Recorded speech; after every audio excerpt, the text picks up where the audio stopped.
कराची में बिजली की गैर एलानिया लोड शेडिंग ने शहरियों की जिंदगी अजीरन बनाकर रख दी है। लायंस एरिया के मकीनों ने शिकवा किया है कि 18-18 घंटे की लोड शेडिंग से वो जहनी अजियत का शिकार हो गए हैं। लोड शेडिंग का कोई पता नहीं चल जाता है। ये दिन में कम से कम 4-5 दफ़ा लाइट चली जाती है, दे देते हैं। कभी आधा घंटा आती है तो 2-3 घंटे चली जाती है। सिर्फ परेशानी है, रात को थक आगे जाओ तो रात में लाइट नहीं है, सारा दिन धूप के अंदर गर्मी में मरते रहो। जो कच्ची आबादी वाले हैं वो कुंडा माफिया है, वहाँ की लाइटें काटती नहीं है, जो बिल भरते हैं उनकी लाइटें काटते हैं। ये तो परेशानी है, ना दिन का सुकून ना रात का सुकून। 24 घंटे का यही मामूल है। 5-6 घंटे मुश्किल से लाइट आती है। 5-6 घंटे बड़ी मुश्किल में आ रही है, आई नहीं रही है लाइट।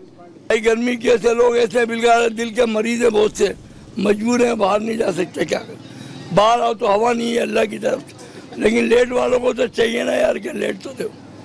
इतना तंग नहीं करो जो गरीब बेचारे रोडों पे आ जाए फिर।